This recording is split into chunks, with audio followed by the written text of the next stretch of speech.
So hopefully, as we're talking here, in every chapter, we are saying the same thing over and over again. But the hope is that in each chapter, we're attending to it in a little bit of a more specific way, that we've gotten this kind of broad overview picture of the process dimension, of client response specificity, of the corrective emotional experience. But as we're going through, we're kind of zooming in on these different aspects. And here we're looking at how we can understand, as therapists, the expectable experiences with our clients and how that can lend into our conceptualization. As soon as we're working with a client, we're trying to establish what? With our first contact with a client, and there's multiple things, multiple answers here, but we've been focusing on one aspect particularly. What are we trying to build as we're first engaging the client? Yes, that's the working relationship. So our foot in the water, right, is building a real relationship with the client. We always want to have one foot in the water and one foot on the shore. And so what's the other thing that we're building there? As we're working with the real relationship with the client, Grace, there's a seat up here at the front as well. That's open. We are working to build the real relationship, the working alliance with the client. That's that foot in the water. That's the experience of the relationship. We talk about the participant observer stance. So this is the participant stance. In the observer stance, the foot on the shore, what are we building there? Not quite yet. I'm thinking more kind of overview. The case conceptualization, exactly. And this begins with our working hypothesis. Our working hypothesis is assessing, based on the client's, what three domains? What three domains are we looking at when we're building the working hypothesis? What's the client's relational pattern, and how did that come about? Or wait, how did they relate with others, and then how do they repeat that relationship in the therapy? Yes. And so the one thing I would add there is developmentally, how did it occur in childhood? How do they continually to act in relationship to other people in their everyday life? And then how do they bring that into the relationship with the therapist? We talked about attachment and parental styles as the developmental context. We talked about how these clients play out in relational themes and reparative relationships. We're looking at both how the client may be interacting with other people, but specifically how the client is interacting with the therapist. And so we've discussed eliciting maneuvers, which you both spoke to, as the ways clients behave in order to induce some response from the other person. That helps them really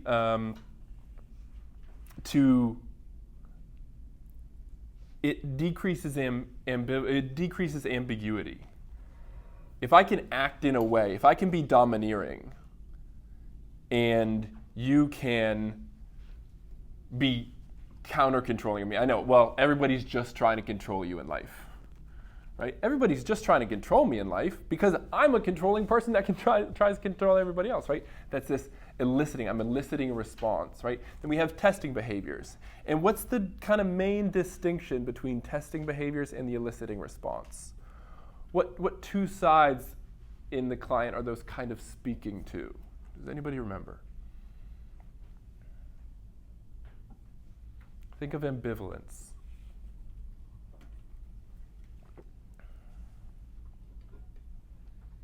So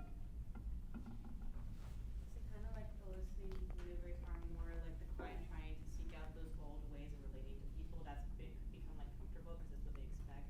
While testing behaviors is them trying to find like more like helpful ways to interact with people. Yes, broadly, yes. And so I think the simplification of that is that eliciting behaviors are about avoidance and avoiding unwanted scenarios from happening, although unfortunately there is self-fulfilling prophecy. And testing behaviors are actually about approach, right? They're about seeing if things can be different. Eliciting behaviors are about believing things will never change, so I have to act in this way. and testing behaviors are about approach to see, could it be different? Who can tell me what a self-fulfilling prophecy is? Who's familiar with that term? Who's heard the term before? Okay, who can tell me what that term means? Jump on. So that would be when self-fulfilling prophecy is like when you think someone is gonna act in some way, so you keep acting in a way that eventually makes them act in the way that you thought from the beginning, and then you'll like see, I told you so. So it's like if you think someone's gonna like abandon you, like over and over, you're like, you're gonna abandon me, you're gonna leave me, you're gonna, like you just keep saying that until like you become too much for them, and they're like, okay, I need a break, this is too much for me, and then like, see, I told you so. I was like from the beginning, you're going to leave me. That actually, Dr. Steve, you just gave a really good Yeah, that's an excellent example, right? And that is exactly what we're talking about within eliciting behavior, right? I'm afraid you're going to leave me. I'm afraid you're going to leave me. I'm afraid you're going to leave me. It's both a testing behavior and an eliciting behavior combined, right? Because on the one hand, verbally, I'm trying to test whether you're going to do the same thing. But I'm acting in such a way that's drawing the thing that I don't want to happen out of you, you becoming frustrated and upset. And this is commonly the experience that we will have with clients who experience that in everyday life. You're going to leave me. You're going to leave me. You're going to get frustrated with me. You're going to reject me. You're going to get frustrated with me. And if we think that being a therapist is about being nice, no, I'll never do that. No, I would never get frustrated with you. No, I would never do that. Anything you say is safe here. You can know that you'll never hurt me. You can know that you'll never upset me as a therapist. We're not being honest. But what we are going to build is resentment and frustration, which is exactly what everybody else in their life probably does. And then one day they're going to come in and maybe we didn't get enough sleep last night, or maybe it was something we're like, oh my gosh, can you just get over? Like we're going to lose it on them in some way. Maybe it's a big way, like that, something explicit. But maybe we just withdraw, or maybe we become controlling, or maybe we become subtly judgmental. So it's actually very important that we are giving our clients authentic feedback to say something perhaps like, you know, I don't have any intention to leave you or abandon you. That's the farthest thing from my mind right now. But it does feel like your very fear of me leaving you is getting in the way of us being able to connect right now. It actually feels a little bit frustrating. I feel myself wanting to pull away. It feels like you're telling me that I'm not here for you right now. I know I'm here for you. But as you tell me that over and over and over again, it feels unmotivating for me. It feels defeating. It makes it hard to show up right now. Can we talk about what's happening between us? So you're offering a different experience. Rather than just denying it or shoving it under the rug or saying that could never happen, you're offering a different experience for this client. Nick, you had a question? Let me move this for you. It kind of sounds like one of the coping mechanisms we talked about personality. I don't remember which one, but it's when the one where you like keep telling someone like you're this way, and then all of a sudden like they actually start behaving the way, like Yes. start believing the way that you're. Yeah. I remember it was one of those. Projective identification, right? So you're projecting your own fears onto somebody else, and then you're treating them in such a way that they actually identify with those feelings themselves. Yes, exactly. And so one of the most difficult aspects of the interpersonal approach is that it is much more demanding on us. Client response specificity says that we have to be listening to what does this client need in this moment, at each session, in a different way with each client, because there is no one-size-fits-all approach. And so what we are seeking to do is keep that conceptualization in the back of our mind. In fact, as you were talking, I was thinking about a client that came to me with a very similar situation of this client became interested because of something that he was reading in a book and he was becoming really interested in chemistry. And he was saying to himself, okay, you know what, I want to go back to school and I want to study chemistry. He had had difficulty in academics before, although this person, off the charts intelligence, but difficulty with kind of the school system. He wanted to go in and study chemistry. And what happened in me was actually fear. I was like, okay, dude, I'm really excited that you found something you're passionate about. But should we maybe make sure that you like that thing before you like hop in and commit to taking on more student debt and more loans and get yourself kind of in a deeper situation like than you already are? And so my response actually was probably ineffective, right? Because rather than first connecting with the excitement and the passion, and then kind of stepping back and saying like, okay, what's the best way to get there? The first thing I said to him was something like, okay, that's great. How do we get there, right? How do you get to that interest? And so I kind of immediately came, and one of the things that this individual struggles with is a meaning in his life, is an emotional connection to the things that he's doing every day. And so he came with this like, wow, I found this emotional connection to something, I want to go do it, which is an awesome thing to do.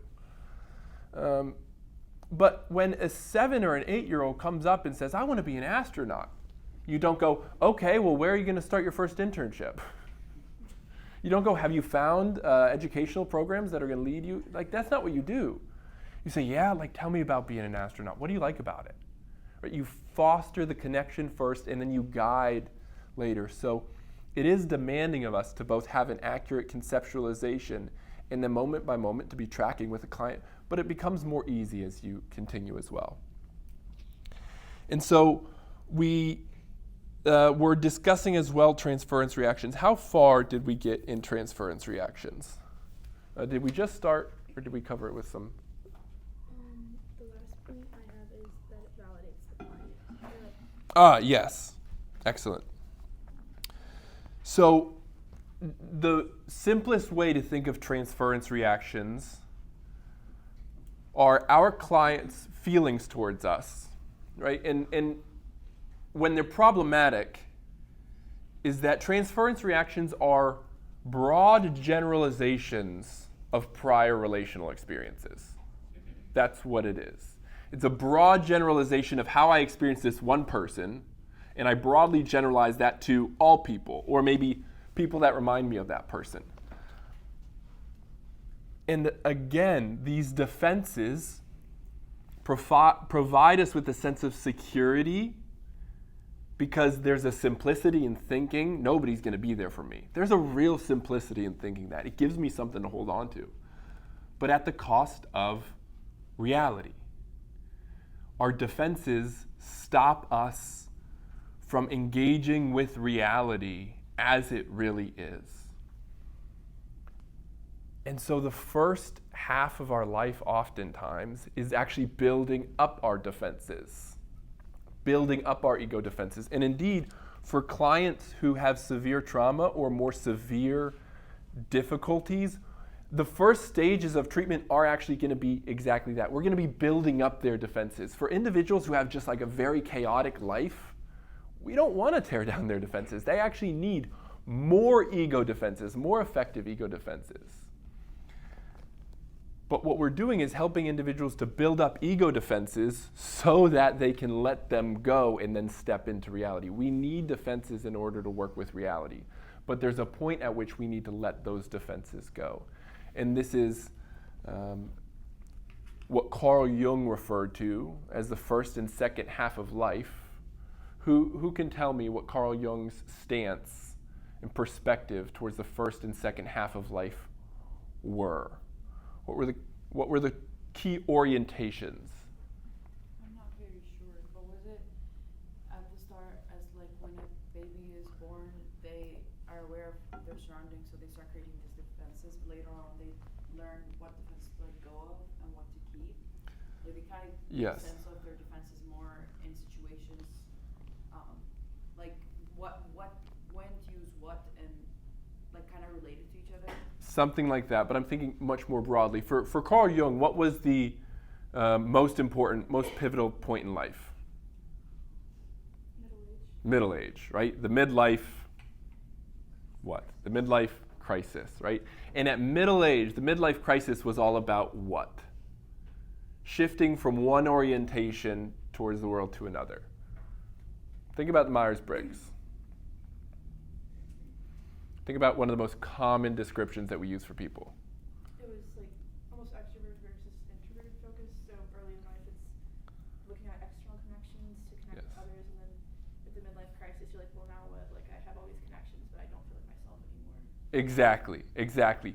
In Carl Jung created the introversion-extroversion distinction, and when he created it, it wasn't so much are you social or do you like to be alone. That's not the way he created it. Now that's what it's become kind of in our common psychological dialect. But Carl Jung referred to extroversion as when we mainly relate to the world by looking at things on the outside of us. And introversion is when we mainly relate to the world by looking at inside of us, right? So there's a difference between somebody who's an engineer who builds things on the outside and somebody who's a philosopher who works on ideas on the inside, something of that nature. And so what Carl Jung said is that our first half of life it necessitates being focused on the outside. We have to kind of build up our defenses. We have to create security. But what happens when you have the job and you have the kids and you have a partner and you have a house and you have a car? Well, you've spent all your life building up these defenses, and so now the task is actually to let go of the defenses and step into something deeper. It's to shift from an outward perspective towards an inward perspective. And this is also captured in this distinction between the letter of the law and the spirit of the law. We have to have the letter, we have to have the rules, we have to have the structure in order to kind of act in the right way, in order to make sure that we're protected from dangers and chaos. But once we have that structure and protection, we need to learn to let it go and not be so caught up on the rules so we can actually live what those rules embody. And that's what we're seeking to help our clients to do. Some of our clients will need more help in building up the structure and building up their defenses. Some of our clients will need more help in letting go of the defenses, letting go of the structure. So how does that refer to transference? I don't know, but I got really excited about it, and I like talking about things that are exciting. But our clients have these broad generalizations of emotion, and so they apply it to us. That last point that we didn't get to really extend to of that our clients' transference reactions actually can be validating of their own subjective experience. This seems like the opposite. It seems like, oh, if my client is seeing me as this angry, domineering person because that's what his boss was like, that seems like, well, his subjective experience doesn't actually match objective reality. But if first we can clarify, hey, that's not me, I'm not domineering, right? And the way we do that is not by saying it like that, right? It's much more tactful. But then we can ask, okay, so you feel dominated and controlled by me. So we've talked and we've worked out that I don't want to do that here, I want something different. But where have you experienced that before? This is the story of my life. Everybody I've ever experienced has controlled me. Everybody has told me what to do. And then we can go back to each of those stories, because transference reactions occur when those stories haven't been resolved. When those stories are resolved, the transference goes away. We need to see emotions and emotional experiences as messengers rather than as problems. Most of our society and many therapies view emotions as problems to be resolved. But the easiest analogy I like is, think of anxiety. And anxiety is somebody who cares about you and has a message for you that they believe is vital for your survival. Like, you have to know it or you're going to die tomorrow. And this anxiety coming up to your door, and they are banging on your door saying, JP, listen up. Wake up, dude. Like, I have a message for you. They're banging on your door. And so we hear it and we're like, we feel a gut in a rock in our stomach. We feel our shoulders are tense and hurting. We feel a flight of ideas, like in the scenes in Star Wars, where there's like all these ships at a bunch of different levels, and that's what it's like in our brain with all these different thoughts. And we just feel totally consumed. And so we're just thinking, bad, bad, bad, bad, bad, I get away. So essentially what we do when we try to get away from our anxiety is pick up that person that's banging at our door, that anxiety, and just throw them as far away as possible. And that works for a time. But if you have a message, if you have a concern for someone that you love, and you feel like if they don't get that message, they're going to die, that anxiety is going to get thrown away, and then what is it going to do? What's it going to do? It's gonna come right back. It's going to sprint back like Usain Bolt, right? And it's going to start pounding on your door again. And this is a lot of times the way individuals who experience a lot of anxiety experience their lives. Because nobody's ever taught, hey, what we can do is we can open up that door, we can welcome that anxiety in, we can sit them down, give them a cup of coffee, give them some tea, give them a beer, right? Whatever it is, give them whatever they need, like welcome them in, give them food, listen to them and say, hey, what's the message here? My door is taking a lot of abuse at the hands of your fists, and I can see your fists are bloody from banging at my door. So, like, what's the message? You're in danger. From who? From this person. Okay, this person's sitting right here. They're not threatening me. Where have you felt this danger before? Oh my gosh, do I need to? And they, like, when we listen to our emotions and we actually show up and we shift into a curious attitude, our stories reveal themselves. And so then we hear the stories of, my mom always had to be right. She always had to be in control. She always knew what was best with me and pounded it into my head. Oh, so it makes so much sense that when I say, hey, why don't we try a meditation here? That might help you in your anxiety. There's this part of you that shows up and goes, no way, I don't want to be controlled by you, because that's the same thing I've experienced all my life, and that ends up with me disconnected from myself. But once we introduce that as a dialogue, we can work with it. And so the individual, what we're able to validate for the individual is that being controlled has legitimately been a core theme in your story.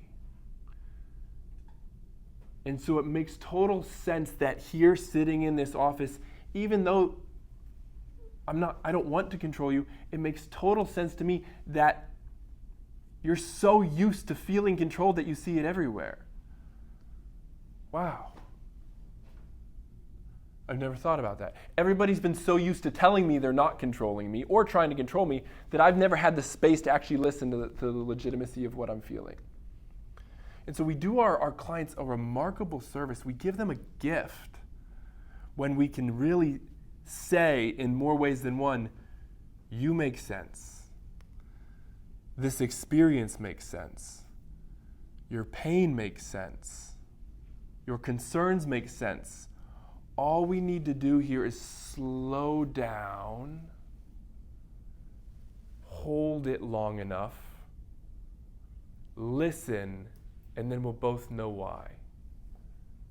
Again, our attitude towards our clients is not, I know, I'll tell you.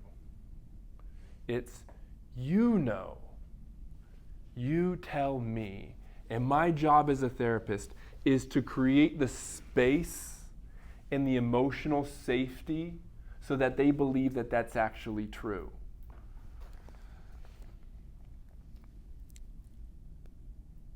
And it's a remarkably powerful thing but simply being nice or simply creating a warm environment is not enough to create the space.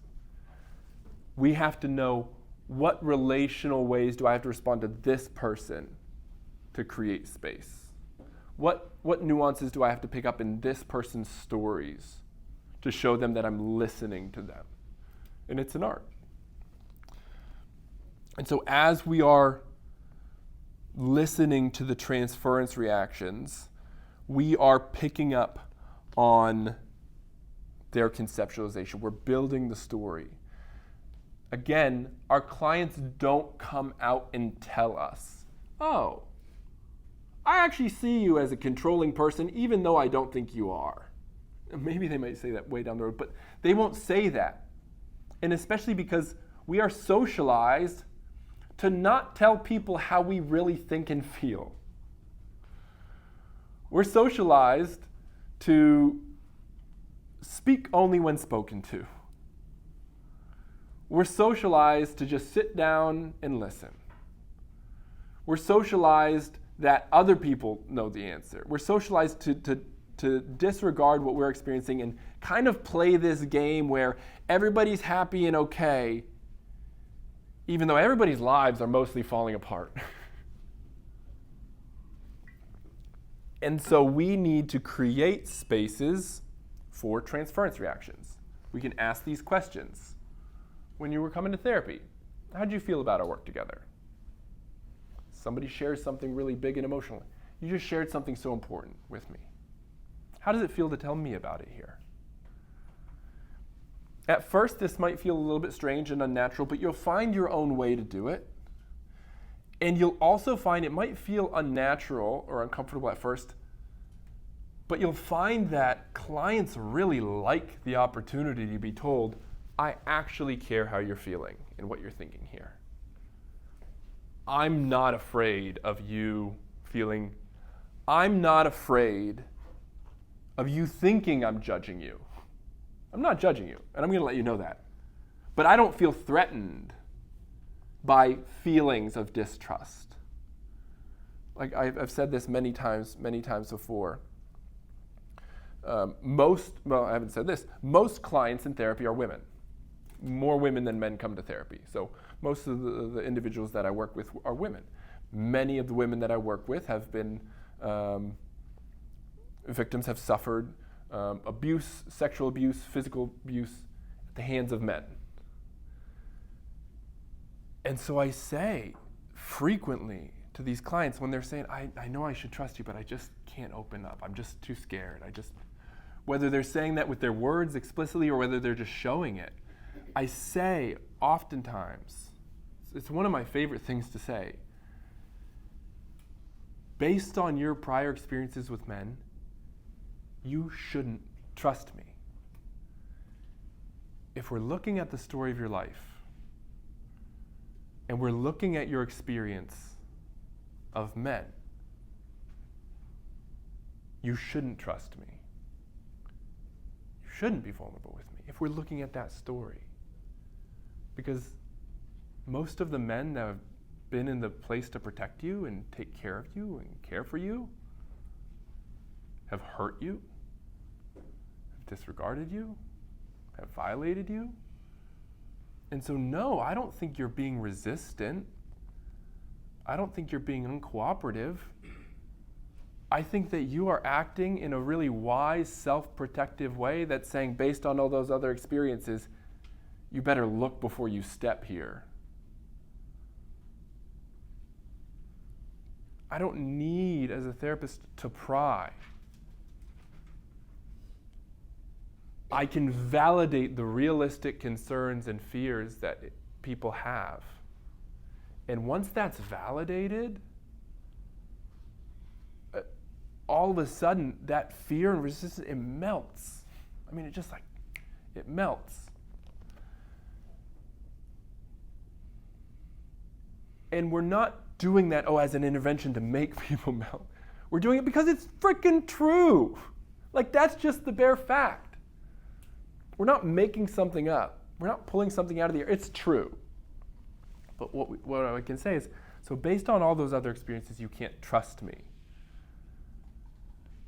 But what if we could help you to learn, based on this experience, whether or not I was trustworthy? What if rather than basing your judgment of me on all those other men, we can actually help you to base your judgment of me on your own wisdom, on your own gut feelings, on your reflection on how things have gone here?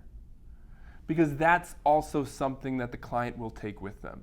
I'm much more concerned with teaching individuals how to evaluate whether they can trust someone or not, and me being that someone, rather than trying to convince them of how trustworthy I am. Because that's the exact move of a perpetrator. Right? Oh, trust me. Oh, it'll be fine. Oh, don't worry about your feelings. Oh, don't worry about that. Oh, that's not really a problem. Oh, that's not really an issue. Oh, no, you're overreacting. I didn't really do that. You're just scared. That's how people victimize individuals who are vulnerable. And so I want to stay clear away from verbally proving my safety by evoking my power as a therapist and a helper. And the key here is non-defensiveness, to say, hey, I don't have anything that I need to defend here. It's okay for you to be scared. But I hope with time, I hope with opportunity, I can earn your trust. We don't have to rush that. And so we are helping clients to become familiar with their gut, but also learning what that gut is saying in this instance. It's very helpful for a client to know, oh, my gut is saying I've been hurt before, so I'm nervous here. That's a much more sophisticated response. I've been hurt before, so I'm nervous here, than to say, this is completely dangerous. Right? It's a more nuanced response, and that nuanced response actually gives freedom.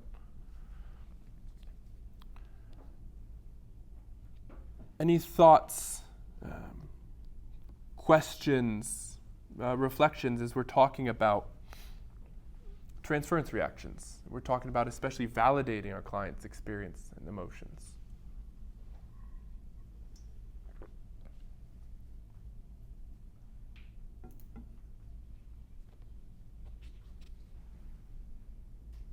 Cool. So we're shifting here. I guess the last point there, we want to debrief after we have these, after individuals share these kind of intense emotional experiences or share things that they haven't before. Those are one of the times that we want to debrief. So those are one of the times that we want to just say, like, hey, you shared a lot. How was it for you?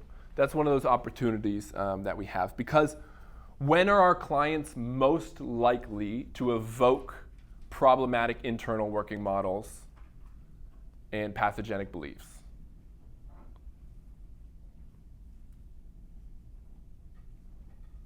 When we feel vulnerable and distressed. Yes. When our clients feel vulnerable or distressed, that's when they're most likely to have schema distortions. Why? Why does that make sense? Is that a question? Yeah. Oh. Well, I mean, personally speaking, like, I sometimes, like, have, like, see things differently when I'm anxious. Yes. It's just, like, you're stressed. Yes, exactly. You're stressed. It makes sense that when I'm stressed, I'm most concerned about protecting myself. When I'm weakest is when it's the safest for me to overgeneralize. If I'm good and I had like 9.5 hours of sleep last night. I woke up, I had 12 dozen eggs, like whatever. Like I worked out for 3 hours, like just did a cold plunge, right? Whatever is in. And somebody, talks to me strangely, I can be like, yeah, they're probably having a bad day, right? But if I didn't sleep at all, and I got an exam tomorrow and 3 papers, and I already got 2 assignments that are late, and I don't know what I'm doing with my life, and somebody gives me advice, that's a time when I'm saying, like, no, I cannot take any more threats. So I'm going to overgeneralize and pull myself away, right? So when we are vulnerable is when we're most likely to evoke these schema distortions. And that's why when our clients show vulnerability, enact vulnerability with us, we want to give a space to just explore. Could there be any distortions here? Our preoccupied clients are most likely to have schema distortions that we are unreliable or that we are overwhelmed with them. And our dismissive clients are most likely to have schema distortions that we believe that they are weak, that we are controlling, or that we are hostile. So our experiences with attachment tell us a little bit about what we can expect in the distortions. And these questions are really helpful. What do you think I'm feeling towards you as you tell me that? How do you think I'm going to respond if you do that? What do you think I expect you to do in that situation? And again, what's really interesting is that clients' fears of your judgment will actually increase as the relationship becomes more important. So clients in the beginning, in the first couple sessions, as a general rule of thumb, they're pretty open with kind of like bearing their souls to you. Like they're pretty open with just like kind of telling you everything. And it's kind of this sensation of like, it might be kind of easy to tell somebody on the subway some really embarrassing thing that happened to you earlier that day. But it'd be a lot harder to tell your mom or your dad, right? And it's kind of like, well, because they don't mean anything. So if that person judges me, who cares? Because they don't mean anything in my life. So early on in treatment, oftentimes therapists or clients will kind of be a lot more open about things. And as the relationship gains more importance, they become more afraid of disrupting it. So they become more afraid of sharing things. And so these questions become a little bit more relevant later on. We want to be careful earlier on. We're not trying to just always kind of say, what are you thinking? What are you thinking about me? What are you thinking about me? In these early stages of treatment, right? That would actually disrupt the first task of therapy, which is what? Somebody over here had answered that this morning. What's the first task of our work with our clients? Building up relationships, right? Building a working alliance. So we want to establish that working alliance first. So let's look at finding interpersonal balance.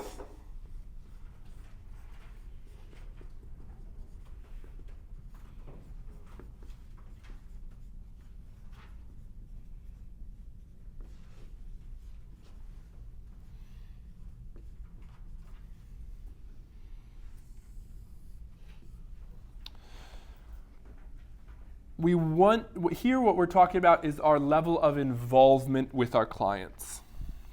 We want to be empathic, present, and emotionally engaged, yet still boundaried and differentiated. What are the two things that we're looking to avoid here when we talk about interpersonal balance? What are the two ways that we might most likely falter? Enmeshment and disengagement. Excellent. And what's enmeshment?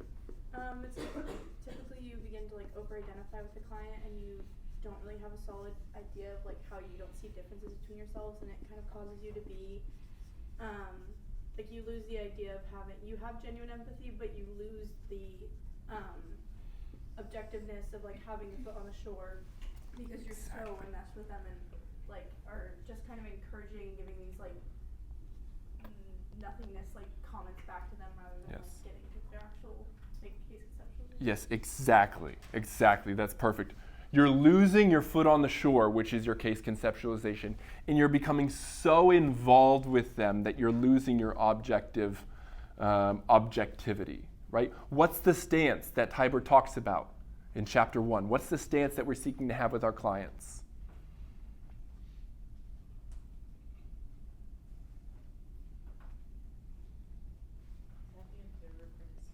Exactly. The observer-participant stance. We're participant/observers. It's both and. Differentiation is when we are able to say, I am both my own person and I am part of a group.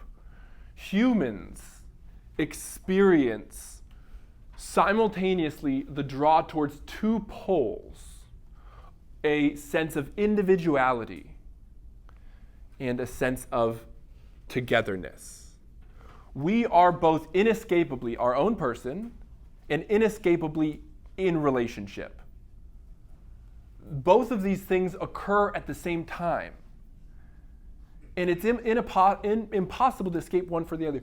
Our task as humans is to hold both at the same time.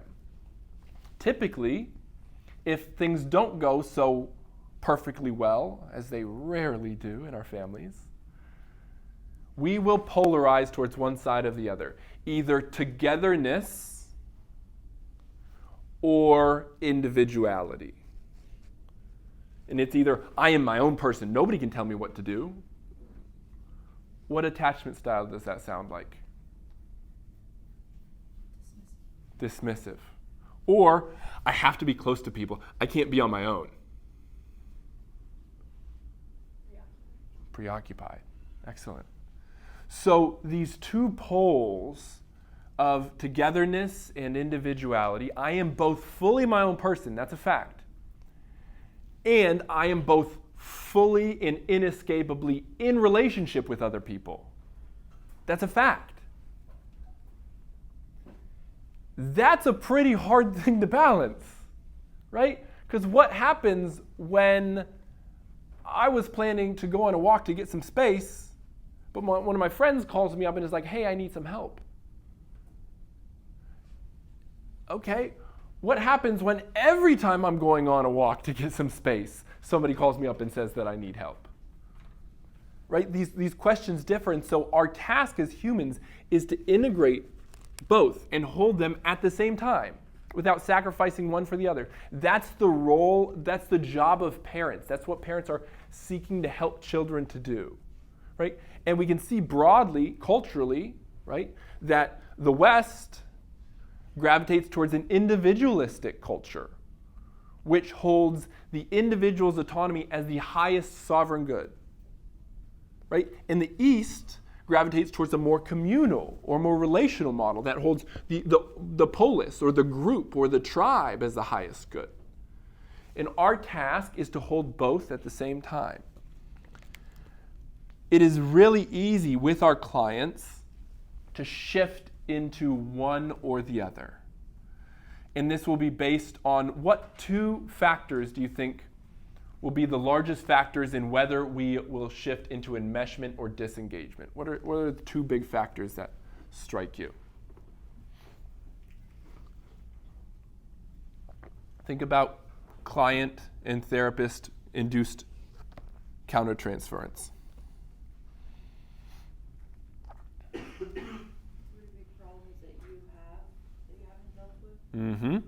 Yes. So that's one. Problems about you that you haven't dealt with. Secondly, what have we been talking about this kind of whole other previous section? Things about the client, right? So our attachment style will set the stage for which of these we will tend to fall into, right? Somebody who is a therapist that's preoccupied will tend to fall into what? Enmeshment. Somebody who's dismissive will tend to fall into what? Disengagement. Exactly. And so when we over-identify with clients, we are enmeshed. This is frequent for therapists because therapists often have learned to take care of their caregivers. It's why we're really good at noticing subtle emotional cues and responding to them effectively. Typically, that's an experience of, I'm actually too close to mom. I'm too close to dad, right? I'm pretty much dad's therapist when I'm 6 or 7 or 8. Or I'm pretty much mom's cuddle buddy. When she feels really sad and depressed, she holds me and she draws emotional validation from me, right? That's actually not an honoring of the beauty of myself as a child. It's actually a usury of me, right? And so I learned, I take care of mom, right? Too close. And so it's going to be really easy when our clients are doing something that's really good and they're really successful in therapy to do that very same thing of like, wow, you're so good. You're doing so great. And to kind of use that as our own personal validation. One of the hardest tasks as a therapist is in a sense to limit the amount of meaning that we draw from the work. If we are becoming a therapist because it's a meaningful career and we feel good about helping people, over and over and over and over and over again, we're going to be enmeshed with our clients. But if we can become a therapist because we believe that it's good to do, no matter, it's just a good thing to do, we're passionate about it, we like there's a difference between helping others so as to save ourselves, to give people the things that we didn't have, and saying, hey, I just want to be, I just want to be helpful. I think it's a good thing to do in itself. And so we really need to check ourselves, because if I draw meaning from helping people, what happens when I'm being a really effective therapist, but I'm treating 23 people who are severely depressed? Yeah. Yes, their problems start weighing on you. And this is one of the ways that we know that we are enmeshed or we're over-identified with clients, when we start bringing their problems home with us. Right? When we're overly thinking about the clients, when we're dreaming about them, when we go home from work and we're just completely overwhelmed. Now, I want to be clear here, we are human. So it is actually important and valuable to think about our clients. It's important to have some flexibility. But just as in relationships, certain idiosyncrasies are normal in a relationship, right? Moving towards, moving away, moving against, those are kind of all different normal types of ways of relating. When is it that they become problematic?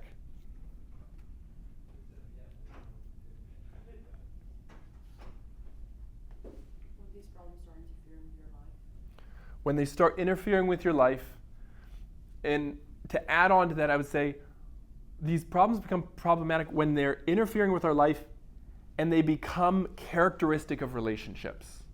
Right? Think about advice giving with a client. It can actually be helpful to give advice here or there. It can also be helpful to choose not to give advice. But if I'm never, ever giving a client guidance, ever, or I'm always giving guidance, it's problematic because it's becoming a fixed relational pattern that's coming to characterize the relationship in itself. And so having a difficult experience with a client, of course we're going to bring that home to us to a certain extent. But if it's every single night we're going home and we're thinking about clients and we're worried and we're overwhelmed and we just feel like we're not doing a good enough job, it's characterizing the nature of our experience. That's when we know, okay, we are enmeshed. It can induce countertransference where we learn to have our foot on the shore in our working hypothesis, in our conceptualization. We lose step of our own interpersonal processes, and that's also when we're most likely to actually enact problematic recurrent themes. Yeah. With the, like you were talking about how like a lot of people want to do therapy because like it's to save themselves Mm-hmm. and feel like that's what it's doing. Like, is there a way to like have that in a healthy way, like you're still finding meaning in doing therapy, but it's not that like when you have clinically depressed patients, you're not putting that on yourself. Mm-hmm. Therapy.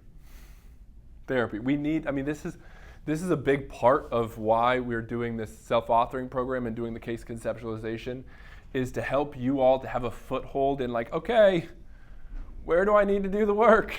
We all have to do the work. I have to do the work. I have to continue to do the work on myself.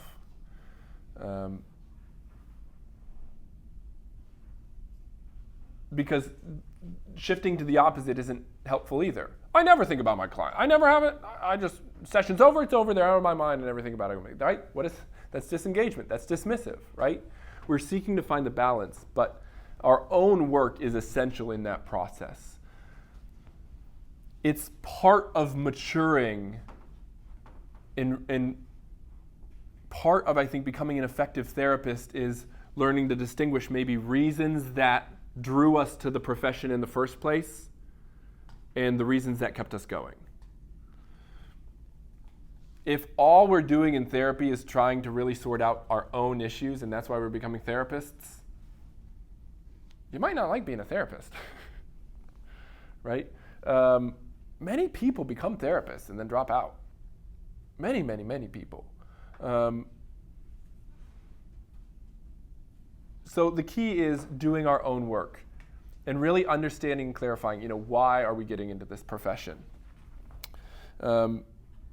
Because if we connect ourselves to progress overly, then we're going to put an undue pressure on our clients in a way that's unfair. So I love this quote in the book, and it said, in terms of enmeshment, when the therapists find that they are frustrated, angry, or critical of a client for not changing, they have become overly invested and usually are trying to manage a personal issue through the client. And I'll read it again because I think it's so potent, so important, so valuable.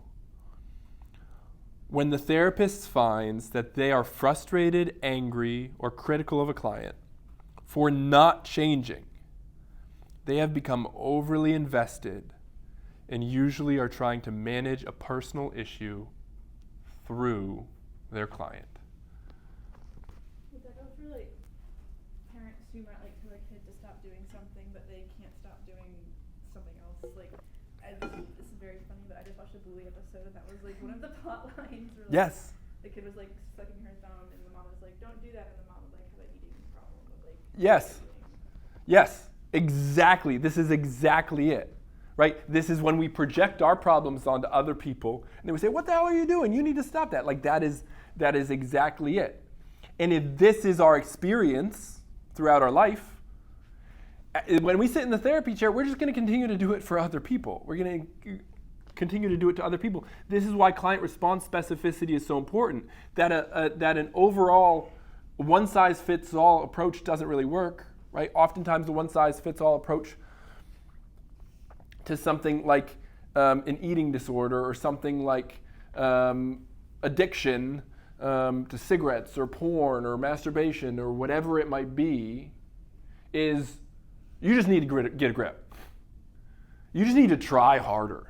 You just need to put forth more effort. You just need to put forth more intention. You just have to want it more. You have to want it as bad as you want to breathe. But there's a point at which more effort doesn't actually help. We've talked about that. So that oftentimes is because that's kind of the answer that people have found have worked for them. And then when they see it in other people, they don't have a space to respond with empathy, to say, "Oh, you're really hurting." Because they were never able to do that. They just said, "Work harder, work harder." And so then you're struggling, work harder, work harder. So it's the exact same issue that happens with parents. Yeah, that's it. What did you think of the episode? It was good. I might be watching too many Bluey episodes. Yeah, it might be a little bit regressive, huh? Good thing we're not in personality talking about Freud, right?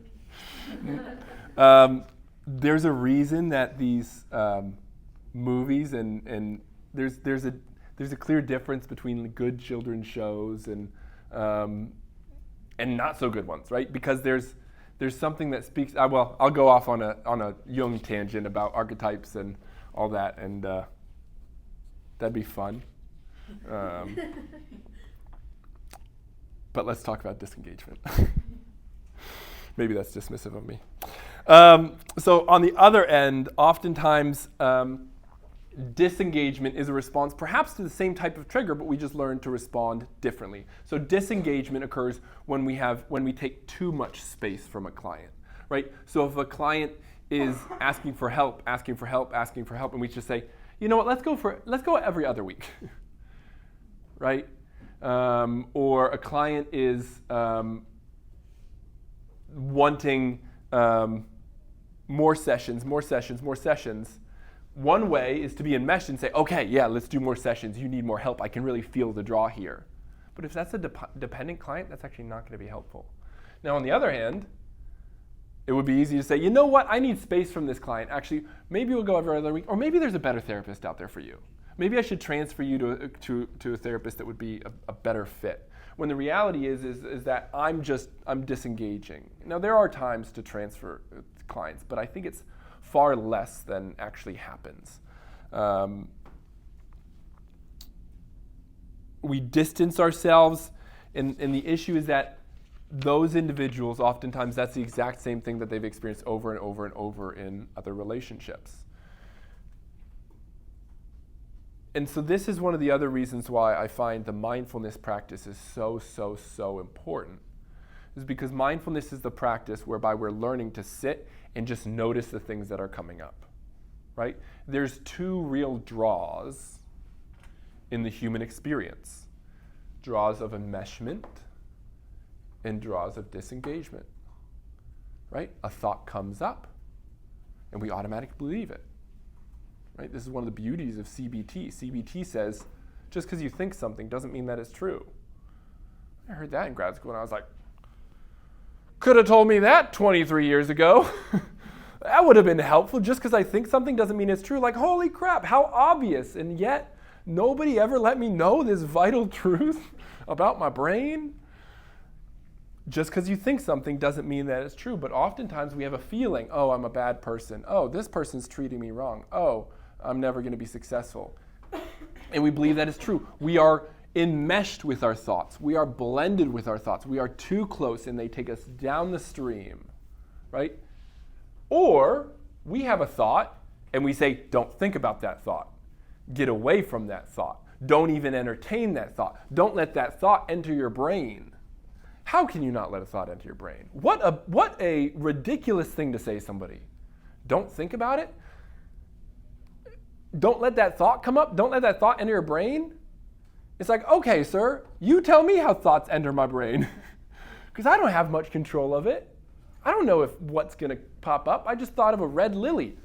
I don't even know what a red lily is, right? That's the first thought that came to my mind just now. I don't know where it came from or where it originated or how it popped up. We don't really have a control of what thoughts come in.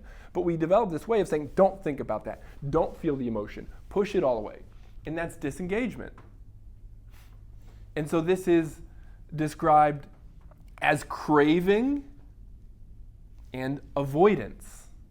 And what mindfulness teaches you to do is recognize that both craving and avoidance can be observed if we learn to step back and allow the craving to happen, but not. The key here with our emotions is to be connected to them, but not controlled by them. Can I be connected to my craving and my desire to murder this pint of Ben & Jerry's fish food and then get another? Can I be connected to that craving but not controlled by it? This desire to not go to the library and study, this desire to not call my boss and say I'm not coming back to work this year, this desire to not think about this thing that happened in my relationship, can I be connected to that avoidance but not controlled by it? So mindfulness is the process where we just sit down for 10 minutes and then we recognize when we're caught up in craving of thought or when we're caught up in pushing the thoughts away, and we just say, oh, craving. Okay, I'm going to get back on my rock now. Just sit here, watch the cars go by. I'm going to watch the wind, the clouds go by. Oh, how expectable. Another thing that I'd like to avoid. I'm going to stay connected to it, but I'm not going to be controlled by it. And so when we practice mindfulness in this daily way, it helps us to do the same thing with our clients. And in fact, I think it's, I don't actually believe in rigid rules and requirements like this. But if I did, what I would say is every therapist, in order to be licensed, has to practice mindfulness for 20 minutes every day. That's how much I believe it's essential. I don't think I'd be a very good therapist if I didn't do that. So what we're trying to do here is establish this effective middle ground where we can recognize these things as they're coming up, to be connected to them but not controlled by them. And so this all speaks to learning. I don't know if this is, I think that's right here. It's the I in front of the How's that? Learning to manage our own reactivity.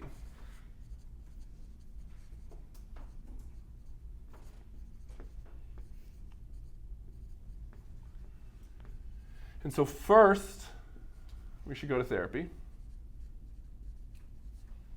And then second, we should go to therapy. And then oftentimes what's needed is more therapy. Bet you guys could see that one coming.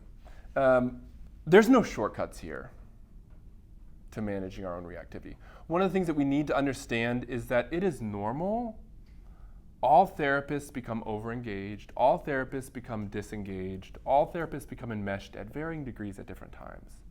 So that's normal. And we're not saying, oh, it's fine if it happens. We're not giving a permissiveness to say, who cares? But we're saying this is the reality that we live in. We all have a history. And so that history can be triggered and react differently with different clients. But we do need to become aware of that and continue working on it as a work in progress. Yes? I just have a question about like going to therapy. So like I've heard in like all my psychology classes like, oh, you need to go to therapy, you need to go to therapy, you need to go to therapy. But like I've been to therapy and like, you know, when you get to the point in therapy where you like graduate and they're like, you're good, we don't need to see you anymore. It's like, okay, what do you do then if you're supposed to still go to therapy? Yeah, right. So find another therapist. Okay. I think two things here.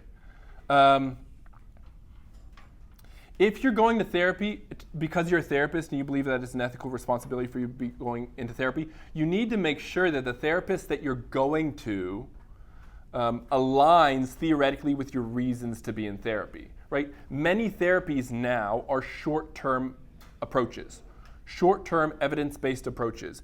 If you're going to therapy because you're saying, hey, I'm a therapist and I need to work through some of my shit, good job, first of all, so great job, excellent. An excellent job to all of you who have. But it doesn't seem to me to be a great idea to go to a short-term approach unless you were suffering with like an acute issue, right? Because the short-term evidence-based approaches are, how can I help you the most in a set amount of time? And so I would lean towards a more long-term approach, something more of an interpersonal bent or a dynamic bent. That doesn't mean that you need to go to Freud, but you want to go to a therapist with the understanding of like, hey, I'm not trying to graduate. I'm trying to work on my problems and keep working on them. Because not all therapeutic approaches are like that. I think the idea of graduating clients, I hate it personally, because you're not in school in therapy. Like, I think the whole, like, homework and graduating, it's like, hey, can we not look at this like another class to take and another thing that you just need to accomplish? So I think finding a therapist that theoretically aligns with your needs makes the most sense there. Yeah, that's a great question. So we will pick up with Chapter 9. I love Chapter 9. I know I said the other chapter was my favorite chapter, but Chapter 9 is actually my favorite chapter. I'm so excited to tell you guys about it.